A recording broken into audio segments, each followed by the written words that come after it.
Hello and welcome to the Facts Don't Care About Your Feelings podcast. My name is Nathaniel. I'm here as always with the panel, Ethan, Stephen, and Kimball. In this episode, we are going to be recapping the 2018 midterm elections. In the elections, we saw the Democrats retake the House for the first time in 8 years. The Republicans increased their majority in the Senate. And we will also talk about some of the key gubernatorial races that happened just this past week. So we'll start with everyone's reactions to the results.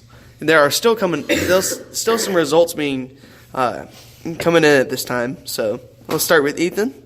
Ethan, what are your first reactions to the 2018 midterm election? Well, I'd first like to say that the blue wave certainly did happen. The millennial voters did come out in full force. There was a large voter turnout, and I was quite happy to see that. The American people are out doing their civic responsibility. Yeah, the Democrats now hold the House, which is going to probably create a bit of a stalemate. But I don't think it'll be too bad since they only have a couple-person lead in the House.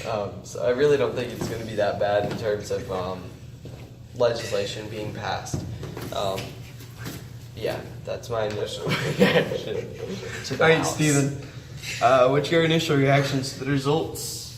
Well, I had very twisted emotions on the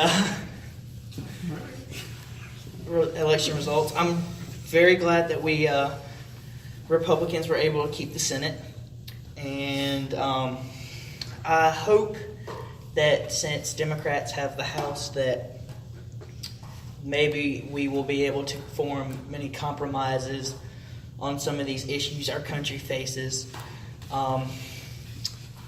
And I would hope that these issues and compromises would kind of be made like underneath a Republican presidential administration, so that at least maybe some of these compromises will kind of be more towards favorable for Republicans. I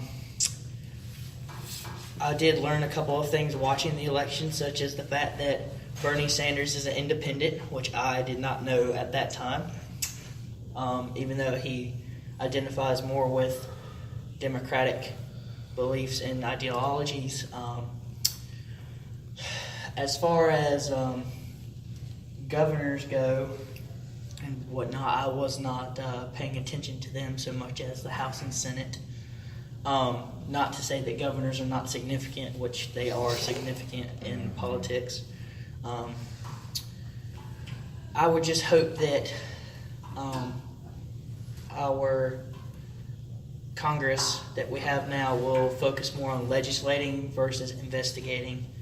As long as we legislate, I think our country will be moving forward rather than spending tax dollars that we don't need to on investigating. Kimball. I thought there was a lot more blue on the map than there was, than I thought that there was going to be. Like, there was more blue than I originally had thought. And, yeah, that's about it. That's all I really know. I didn't watch it very much. I was a little busy.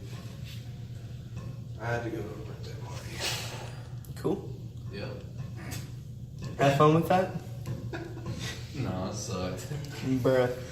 Alright, so let's go over a little bit of the national results, and then we'll get to North Carolina results in the House. Currently, the Democrats held a 224 to 197 advantage in the House. 14 races have not been decided yet, none of which are toss-ups. 5 of them are, according to 270 to win, leaning Republican. So the forecast for the 270 to win is 224 to 202 with 9 toss-ups. So, what do you guys think about what happened Tuesday in terms of the House? Ethan? I mean, I already expressed it. Yeah. Um, Anything else? Nathaniel, we haven't heard your views. Yeah, I'm hosting. No, but I want Still- to hear your views. yeah, you still like, you thinking still have to yourself. be in it. Okay. So, Democrats took the House. I don't think that matters as much as the Republicans gaining seats in the Senate. So, those are my views. I do think that the next 2 years are going to be very interesting, though, to see what compromises come up, if there will be bipartisanship. So, yeah. Anything with the House specifically? Not really the House so much, although I was surprised at how close a lot of these races were. Yeah, Democrats That's also won true. in some states that Trump won big. Yep, that's also true. New Mexico is entirely blue. So,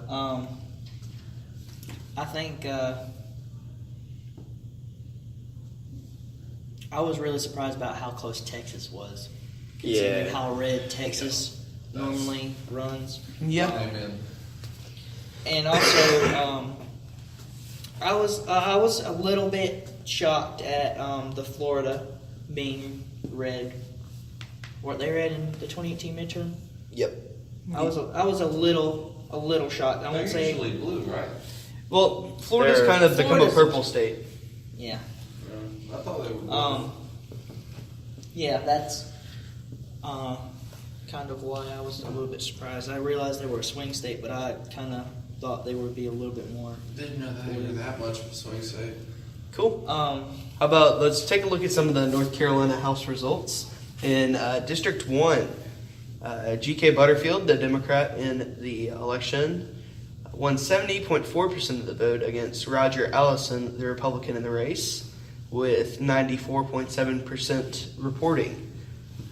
Then George Holding holds on to his seat in that was a good House District 2, winning 51.4% of the vote against Linda Coleman, the Democrat and a Libertarian in the race. Yeah. District 3 won by Walter B. Jones. He gets to keep his seat in the House. He wasn't running against anyone. In District 4, David Price wins by a large margin over Steve Lord and Barbara Howe. 72.3% of the vote for Price in that one. Is The he Democratic Okay. candidate there. U.S. House District 5 won by Virginia Fox, the incumbent, with 57.2% of the vote against D.D. Abrams, the Democrat challenger. Mark Walker won in District 6 against his Democratic opponent Ryan Watts, with 56.6% of the vote there. District 7, David Rouser, the incumbent Republican, wins with 55.6% of the vote against Kyle Horton and a Constitutional Party third-party candidate. In District 8, Richard Hudson, with 55.4% of the vote, wins. He gets to keep his seat. Then Mark Harris, the Republican, with 49.4% of the vote, wins a close race here against Dan McCready, who had 48.8% of the vote, with 100% reporting. U.S. House District 10 was won by incumbent Patrick McHenry, with 59.3% of the vote, against Democratic challenger David Brown. Mark Meadows won the U.S. House District 11 with 59.1% of the vote against a Democrat and Libertarian challenger. District 12 in the U.S. House was held on to by the Democrats as Adams wins re-election with 73% of the vote. And in District 13, Ted Budd keeps his seat with a little over 50% of the vote. So what are your reactions to that? Is that pretty much how expected? How it was expected? Pretty much how it was expected. I'm surprised that George Holding held on to his spot in the House. Yeah, that was It's one in of his the name, so. that was one of the closest races of the night. Linda Coleman did run a good campaign down the stretch. It was thought that George Holding was going to keep his seat relatively easily, and then Linda Coleman mounted a charge at the last minute? I don't know. I heard for like me going down the road and like listening to the radio, I heard a lot more ads against Linda Coleman than I ever did hear anything that was like for her. I don't know if that's just simply because she didn't have any radio ads for her, but a lot of those too were not really like approved by George Holding either. They were like separate groups. A lot of it was like the taxes and how and the claims that she hasn't paid her taxes and how she wants to raise them. And another popular one was how she believes in sanctuary cities. Mm-hmm. And I think in a state that leans somewhat Republican, the idea of sanctuary cities is not really favorable. And also it said the example they gave was in the city of Durham, and Durham is one of those cities, generally speaking, urban areas don't lean as far right. So that was kind of an interesting take on it, to say that urban areas would become sanctuary cities and provide us with a good example of how they would work and show that the differences. I'm going on a tangent right here, and I really don't know where I want to go with this. I'll save you. You're way off. Yeah, I'll save you here. Out of the 13 districts in North Carolina, 12 of them were won by the incumbent. The one who didn't was Mark Harris, who beat the incumbent in the primaries. So, what's your thought about that, Ethan? I mean, that's pretty much how every House race goes. It's easier to get reelected than to get elected for the first time. Yeah. Right? Yeah, It's easy. Yeah. I think a lot of that has to do with experience of the job as well. Yep. Because they dealt with it before, like for the past years that they have been in office, so they know kind of what they're doing. Plus name recognition. Yeah, and you know who they are because you had to elect them before. You've also seen how they're how they Like what they if they they actually keep their promises or not. Yep. Because when you elect someone new, they may be saying, "Oh, I'll do this, I'll do that, I'll do this." All talk, But no, there's no no action. telling what they may actually do when elected. These people that are the incumbents we've seen how their politics go, and so more known. I won't say like There's more known than unknown. it's less of a gamble on them for both parties. So with the results of this election, 13 total congressional districts, 10 going to Republicans, 3 going to Democrats. Does this say anything about what 2020 will bring in for North Carolina's 15 electoral votes? Do you think they will go to Trump? No. Or do you think they There's no might telling. go to Democrats? There is There's no no telling telling. because you got 2 more I think it'll be a years. toss-up, yeah. You've got 2 more years, and a lot can happen in 2 years. Now, I will say, so there is no telling.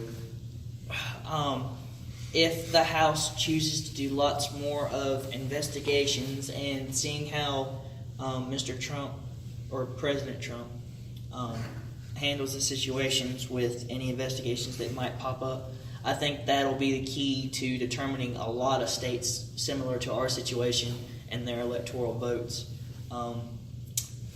I believe we voted. Did we vote red in the 2016? Yes, Yeah. North Carolina was red in 2016. I did notice that a lot of states, even in the states that was really close for these past midterm elections, Donald Trump did win by at least a lot of the close races. They showed a lot of the states were Trump. We're freaking. Excuse me. Anyway, a lot of the close races were in states that Donald Trump did win, so I think it'll be interesting to see how the election goes in 2020. Yep, and in part 2, we'll discuss the Senate and gubernatorial races. Thank you very much for listening, and we'll see you next